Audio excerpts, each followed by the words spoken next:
नमस्कार किसान भाइयों। अगर आपको भी मक्का की अगर अच्छी पैदावार अगर आपको लेना है तो उसके लिए आपको एक अच्छे बीज का चुनाव करना ज़रूरी रहता है। तो किसान साथियों, अच्छे बीज की अगर हमें बात करूं तो मार्केट में आपको बहुत सी कंपनियों के अलग अलग हाइब्रिड आपको मिलते हैं, लेकिन आपका सबसे बड़ा डिसीजन वहां पर फेल हो जाता है कि अब बहुत से आपको वैरायटी देखने के बाद आप कंफ्यूज हो जाते हैं कि हमें कौन सी वैरायटी लगानी चाहिए जो हमें अच्छी पैदावार दे। किसान साथियों, यहाँ पर आपका जो सारा कन्फ्यूजन मैं इस वीडियो में क्लियर कर देना चाहता हूँ, क्योंकि अगर आप अच्छी पैदावार लेने वाली मक्का और अगर आप उसका अच्छा मैनेजमेंट अगर आप कर सकते हैं और उसको सही तरीके से अगर आप लगाते हैं, सही समय पर फर्टिगेशन और सही समय पर खाद पानी नियंत्रण अगर आप करते हैं, तो जो मैं आपको वैरायटी बता रहा हूँ उस वैरायटी का पैदावार जो है वो रिकॉर्ड तोड़ पैदावार आप उससे ले सकते हैं। जी हाँ किसान साथियों, मैं बात कर रहा हूँ बायर कंपनी की डिकाल 9226 मक्का के बारे में। किसान साथियों, ये एक मक्का ऐसी मक्का है जिससे कि किसान उस मक्का की इतनी कैपेसिटी है कि पैदावार देने की आप 35 से 40 कुंटल तक का उसका प्रोडक्शन आप 1 एकड़ में उससे ले सकते हैं। उस मक्का में इतना ताकत है, लेकिन उसके लिए आपको उसका सही तरीके से उसका मैनेजमेंट रखना ज़रूरी है। तो आइए उसके बारे में हम जानते हैं।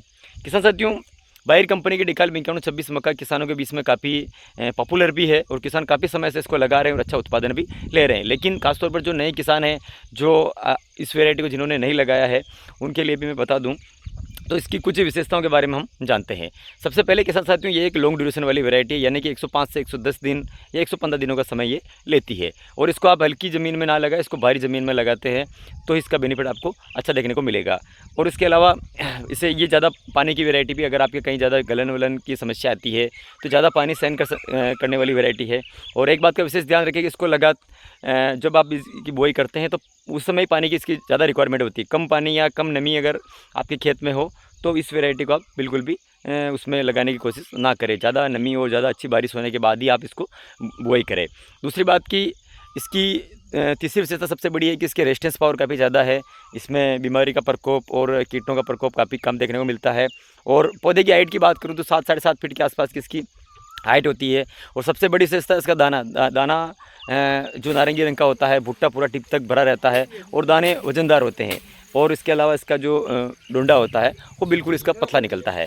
और भी इसके अलावा किसान भाइयों, ये वैरायटी ऐसी है कि इसका जो भुट्टा है वो सूख जाता है और उसका जो पौधा है वो एकदम आखिरी तक हरा रहता है, जिसके कारण पशुओं को अगर हम चारा खिलाने के लिए काम में लेते हैं तो भी पशु इसको आसानी से खाते हैं।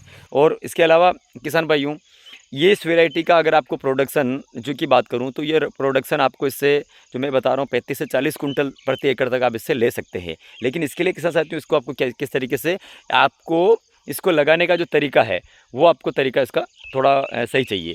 जैसे कि आप इसको पौधे से पौधे की दूरी आपको 25 सेंटीमीटर और लाइन से लाइन की दूरी 60 सेंटीमीटर इस तरीके से आप लगाते हैं। और बीज की गहराई आपको 1.5 से 2 इंच गहराई में ही इसको आपको लगाना है। और सही समय पर जो ज़रूरत के अनुसार जो फर्टिगेशन अगर आप चलाते हैं, जिंक का, सल्फ़र का इनका प्रयोग करते हैं, पोटास का प्रयोग करते हैं, तो समय समय पर, ऐसा नहीं कि आप कुछ जो खाद है बहुत से किसान क्या करते हैं कि पैलेट ज़्यादा डाल देते हैं, तो उससे क्या होता है कि पौधा एकदम से बढ़वार ज़्यादा ले लेता है। फिर उसके अंदर जो भुट्टा वैसा नहीं बन पाता है, भुट्टा टेढ़ा-मेढ़ा हो जाता है। कोई भी चीज़ आप लिमिट से दीजिए और उसको बार-बार दे दीजिए।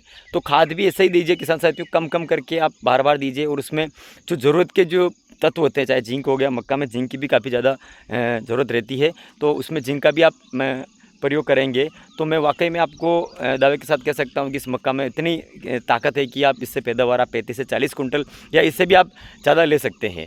तो किसान साथियों, 1 एकड़ में आप 35 से 40 कुंटल अगर आपको प्रोडक्शन लेना है और इस विधि से अगर आप लगाते हैं तो वाकई में आप जो डिकाल 9126 मक्का है इसको आप लगा सकते हैं। और 1 एकड़ में मैं बीजों की बात करूं तो किसान साथियों, 1 एकड़ में लगभग 6 से 7 किलो सीड की रिक्वायरमेंट पड़ती है। और उसके अलावा ये 4 किलो का एक पैकेट आता है। और आप कमेंट करके बताइए कि किस किस किसान भाई ने इस 9126 मक्का का प्रयोग किया है और आपके कितनी पैदावार निकली है और आपने इसकी हाइस्ट कितनी पैदावार इससे आप ले सकते हैं या कितनी आपने ली है, इसके ऊपर मेरे को कमेंट करके अवश्य बताएं। किसान साथियों, जानकारी पसंद आई है तो इस वीडियो को आप लाइक शेयर जरूर करें।